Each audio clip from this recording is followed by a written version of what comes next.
You're sitting in a mahogany-paneled conference room on the 43rd floor of a Manhattan skyscraper, reviewing discovery documents for a civil lawsuit that will never see trial. You've been a corporate attorney for 6 years. The work is lucrative and suffocating. Your specialty is making things go away quietly.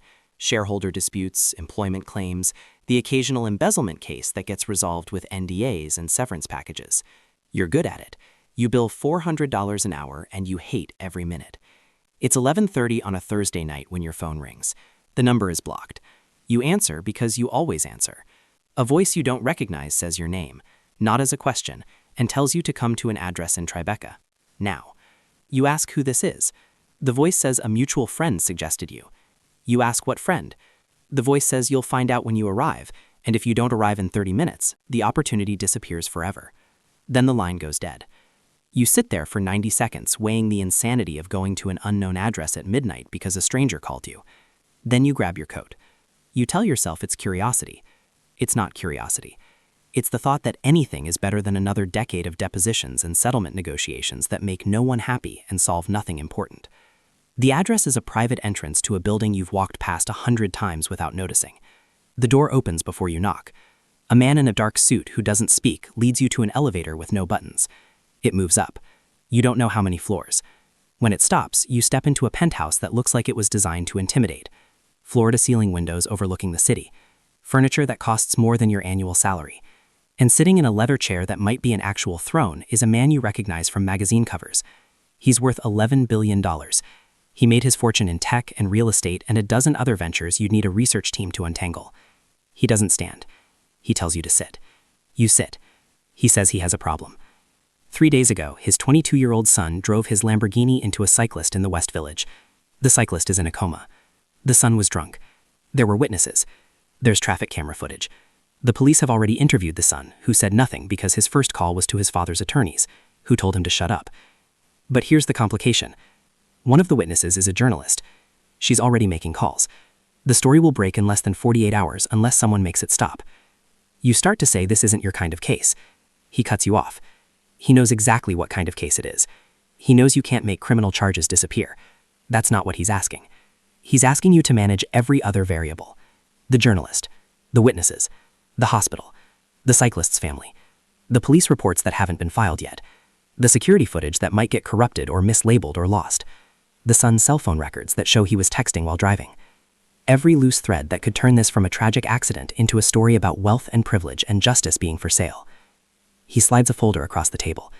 Inside is more information than you should be able to acquire in 3 days.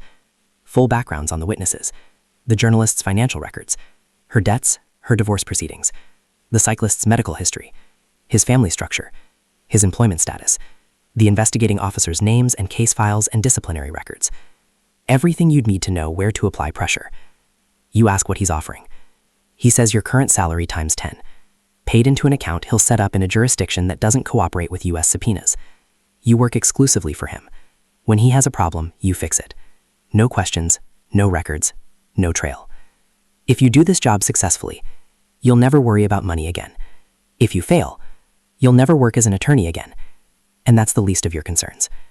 You should walk out. Every instinct trained into you by law school and bar ethics and 6 years of playing by rules tells you to walk out. But you think about the cyclist in the coma, and you think about the journalist trying to do her job, and you think about the inevitable outcome. Someone will fix this. If not you, then someone else.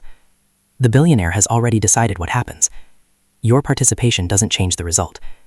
It only changes whether you benefit or remain on the outside watching. You take the folder. You say you'll need 48 hours and complete autonomy. He nods. He already knew your answer before you did. The journalist is easier than you expected. She's freelance, which means she's financially unstable. You don't approach her directly. You have someone else approach her. Someone who claims to represent a documentary production company interested in her work. They offer her a development deal. $30,000 upfront for exclusive rights to her next 3 stories. The deal comes with one condition. She can't publish anything without their approval first. She signs. The story about the billionaire's son gets shelved indefinitely under the terms of a contract she didn't read carefully enough. The witnesses are more complicated. There were 4. 2 saw the actual impact. 2 saw the aftermath. You start with the aftermath witnesses because their testimony is less valuable. One is a graduate student with visa issues. You don't threaten. You don't need to. You have someone from an immigration law firm reach out offering pro bono representation for his visa renewal. He's grateful.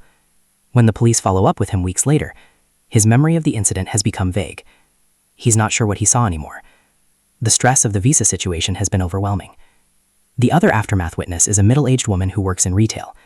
She has a daughter in community college and credit card debt that's strangling her. You have a lawyer contact her about a class action lawsuit she's technically eligible for, something involving a credit card company's illegal fees. The settlement is real. Her share comes to $48,000. When it arrives with a gratitude call from the law firm, mentioning casually how lucky she is. How many people in her situation never see justice? When police contact her, she suddenly remembers she didn't actually see the accident. She only saw the aftermath. She can't testify to what happened. The two impact witnesses are harder. One is a restaurant manager who was outside smoking. He's stable, employed, no obvious pressure points. But everyone has something. You dig deeper. You find out he's been skimming from the restaurant's cash receipts for 2 years. Not much. A few $100s a month. Enough to matter to him. Not enough for the owners to notice yet. You don't expose him. You have someone meet with him in a coffee shop. The conversation is friendly. They talk about what they saw that night. The man is certain about what happened.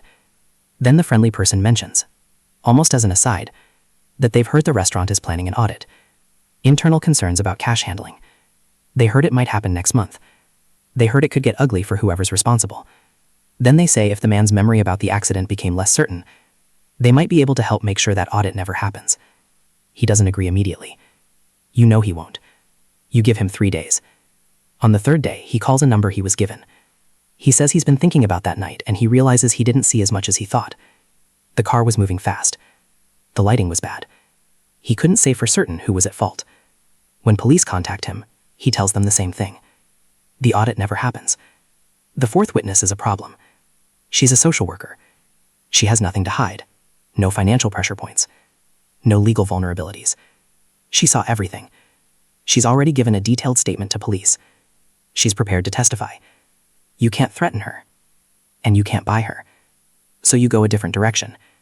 You research her background and discover she was involved in a case 4 years ago where she testified in family court about a child abuse situation. Her testimony helped remove a child from a home. 6 months later, the child was injured in foster care. The parents sued the city, and the social worker's testimony became a focal point.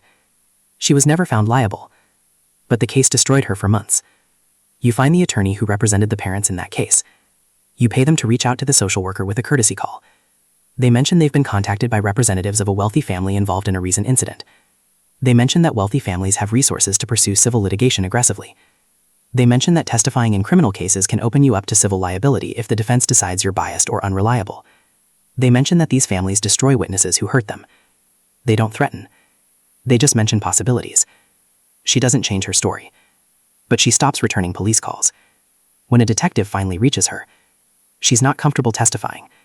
She's worried about being targeted. She stands by what she saw, but she won't participate in prosecution. Without her active cooperation, her written statement becomes hearsay in most contexts. The case weakens. The traffic camera footage is simpler. You identify which cameras caught the incident. You identify who controls the data. You find out the footage is stored on servers that get overwritten every 30 days unless flagged. You make sure it doesn't get flagged until day 29. Then a technical error occurs. A server malfunction. The footage corrupts. Happens all the time. The city's IT infrastructure is ancient and underfunded. Nobody questions it. The Sun's cell phone records require a different approach. You can't make them disappear. They exist in too many places. But you can muddy them. You hire a forensic data expert to create a report showing that the timestamps on the Sun's texts are ambiguous, that they could have been sent before he started driving or after the accident, that GPS data from the phone is inconclusive. The report is technical and detailed and designed to create reasonable doubt. You make sure it gets to the defense attorneys who will use it if charges are filed. The cyclist dies. 17 days after the accident, his brain swelling never reduces, and his family makes the decision to remove life support. The case automatically becomes vehicular manslaughter. The prosecutor's office reviews the evidence. They have a dead victim and a wealthy defendant, and a case that should be straightforward. But their witnesses are unreliable or unwilling. Their physical evidence is compromised or ambiguous. They know what happened. Everyone knows what happened. But knowing and proving are different things. They offer a plea deal, reckless driving. The son pleads guilty. He gets 300 hours of community service and a suspended license for 6 months. No jail time. The cyclist's family is devastated. They threaten to sue civilly. You handle that too. You approach them through intermediaries. You express sympathy. You explain that civil litigation will take years and cost money they don't have and destroy what's left of their lives. You offer them a settlement. $2 million. It's more money than they've ever seen. It comes with a comprehensive NDA and a clause requiring them to make no public statements about the case or the family. They take it. They have no choice. The cyclist had medical debt and no life insurance. $2 million solves immediate problems, even if it doesn't solve grief. The billionaire is pleased. He pays you exactly what he promised. $3 million appears in an account in the Cayman Islands that exists in a name that isn't yours, but that you control completely. He tells you to wait for his next call. It comes 6 weeks later. A different problem. One of his companies is being sued by a former employee, alleging sexual harassment by a senior executive. The employee has emails. She has witnesses. She has a lawyer who's competent and motivated. The billionaire doesn't want a settlement that makes headlines. He wants the case to disappear. You make it disappear. You investigate the employee and find a discrepancy in her work history, a job she claimed to have held for 2 years that she actually left after 18 months. It's a minor resume inflation that everyone does. You turn it into evidence of dishonesty. You find witnesses who worked with her and didn't like her and are willing to say she was difficult and antagonistic. You build a narrative that she's a disgruntled employee, weaponizing harassment claims. Her lawyer sees what's coming and advises her to settle quietly. She gets money, she gets an NDA. The executive keeps his job. The story never breaks. The calls keep coming. A business partner threatening to expose fraud. A mistress threatening to go public. A journalist investigating tax evasion. A regulator who's asking uncomfortable questions. Each problem is different, but the approach is always the same. Find the pressure point, apply leverage, make the problem go away. You stop practicing traditional law entirely. You keep your bar license because it provides cover and credibility, but you never see the inside of a courtroom. Your clients are billionaires, CEOs, politicians, celebrities, anyone with enough money and enough problems. They find you through referrals whispered in private clubs and during meetings that don't officially happen. You don't advertise. You don't have a website. You exist in the space between legal and illegal, between fixing problems and creating new ones for people who get in your way. The work changes you in ways you notice and ways you don't. You stop thinking in terms of right and wrong. You start thinking in terms of leverage and exposure. Every person becomes a collection of vulnerabilities. Every situation becomes a puzzle with a solution that involves finding who to pay, who to threaten, who to destroy. You tell yourself you're not doing anything that wouldn't happen anyway. You tell yourself you're just a technician.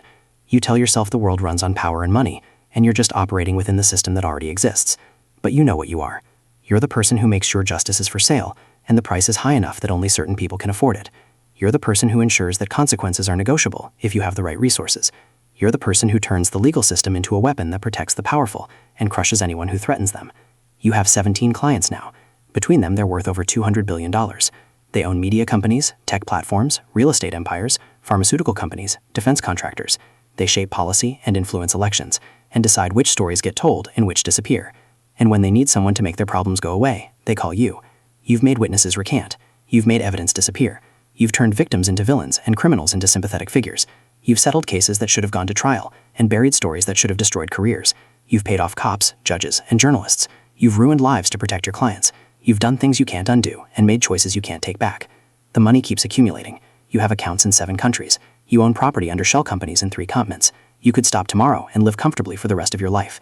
But you don't stop. You tell yourself it's because the work is engaging, because each problem is a new challenge. But the truth is simpler and darker. You don't stop because you've built a life where you're essential to people who control everything. You don't stop because walking away means becoming irrelevant, and you've gotten used to being the person who solves unsolvable problems. Your phone rings at 2 in the morning. You answer before it rings twice. A voice you recognize asks if you're available. You say yes, you're always available. The voice describes a situation involving a senator and a dead intern, and security footage that needs to disappear before the sun comes up. You're already getting dressed. You'll handle it. You always handle it. That's what they pay you for. That's what you've become. The person who makes billionaires' problems disappear, one cover-up at a time, until you can't remember what it felt like to be the person who thought they'd never cross these lines.